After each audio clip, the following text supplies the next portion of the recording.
Nah, kalau kita lihat dari lingkungan eksekusinya gimana nih? Jadi apa yang terkait dengan blockchain execution environment? Nah, ini penting untuk dipahami buat mereka yang ingin mempelajari security-nya seperti apa sih, atau programming juga penting ya memahami lingkungan eksekusi dari blockchain. Jadi karena blockchain ini memiliki karakteristik yang unik dibandingkan dengan aplikasi biasa. Yang pertama adalah transaksinya asinkronus.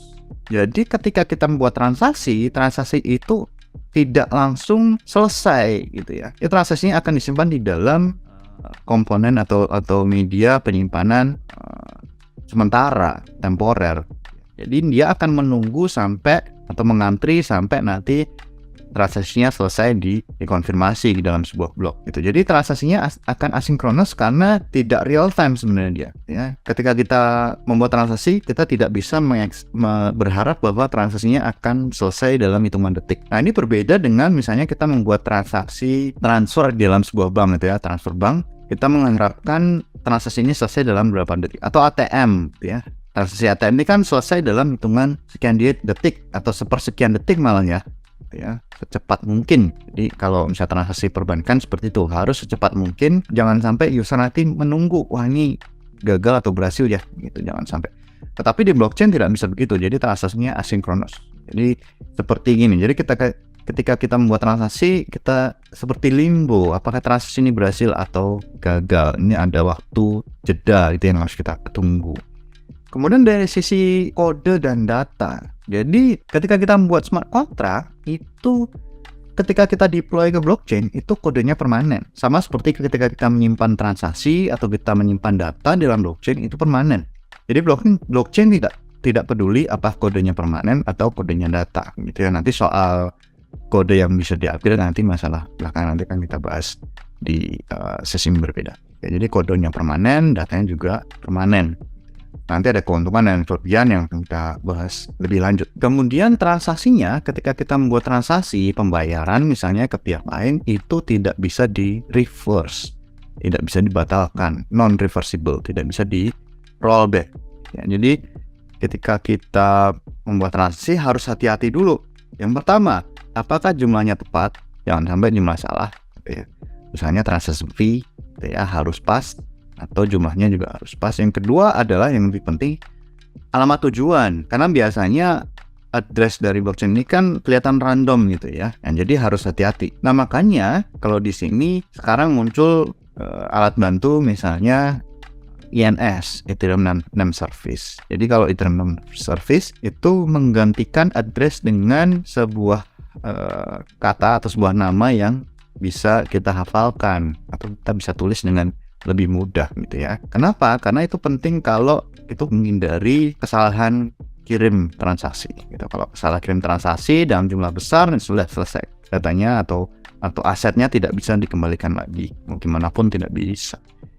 Kemudian sistemnya terbuka gitu ya. Jadi siapapun boleh berpartisipasi dalam bentuk apapun, misalnya menjadi membuat node, menjalankan node, atau jadi miner, atau jadi staker, atau sekedar jadi user, atau bahkan jadi software developer. Biasanya open ya, tergantung bagaimana yang diinginkan gitu ya.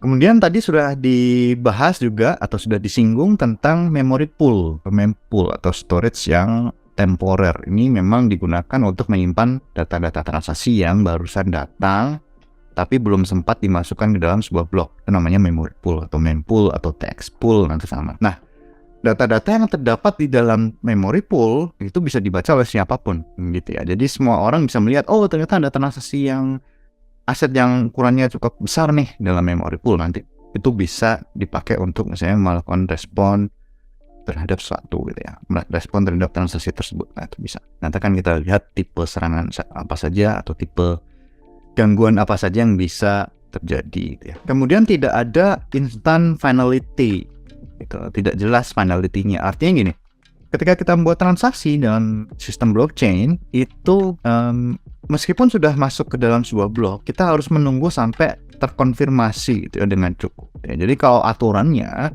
Bitcoin itu membutuhkan 6 konfirmasi, artinya ada 6 blok yang dibuat setelah blok di mana transaksi kita tersimpan. Misalnya blok kita disimpan di blok nomor 1000. Ya, artinya kita harus menunggu sampai blok nomor 1001, 1002, 1003, 1004, 1005, dan 1006 gitu ya. Kalau masing-masing itu 10 menit, artinya 60 menit kita harus menunggu. Nah, itu dianggap sebagai final ya. Padahal kalau misalnya kita tidak mau menunggu nih ya, contohnya misalnya kalau tidak mau menunggu, sudah satu konfirmasi kemudian selesai, nah itu ada peluang untuk namanya reorganization. Reorganization itu apa? Reorganization itu transaksi yang tadinya di dalam blok itu nanti akan dibongkar, keluar lagi ke dalam transaction pool atau memory pool. Kenapa? Karena nanti bloknya tadi bisa jadi tidak dipakai karena misalnya terjadi fork dua cabang gitu ya. Misalnya nanti tadi transaksinya ada di cabang A, ternyata yang cabang A itu kalah dengan cabang B. Cabang B yang berjalan. Akhirnya transaksi yang ada di dalam cabang A itu akan dihapus atau dibongkar lagi, akan menunggu sampai giliran berikutnya gitu. Jadi harus memastikan kira-kira menurut kesepakatan atau menurut perhitungan tersendiri itu kira-kira harus menunggu berapa lama atau harus menunggu sampai berapa konfirmasi ya. Relatif kalau dalam blockchain publik itu antara setengah jam sampai 1 jam. Nah, itu biasanya sudah final. Kecuali untuk blockchain yang lemah gitu ya, itu harus lebih lama lagi. Kemudian setiap partisipan itu juga punya role yang berbeda-beda gitu ya. Different participants for different roles. Kayak tadi misalnya ada node-nya, ada miner, ada staker, kemudian ada developer. Itu masing-masing punya role yang sangat berbeda. Kemudian juga ada crypto economics. Jadi bagaimana nanti rewardnya itu diberikan kepada para partisipan yang berbeda-beda. Itu juga harus dipahami.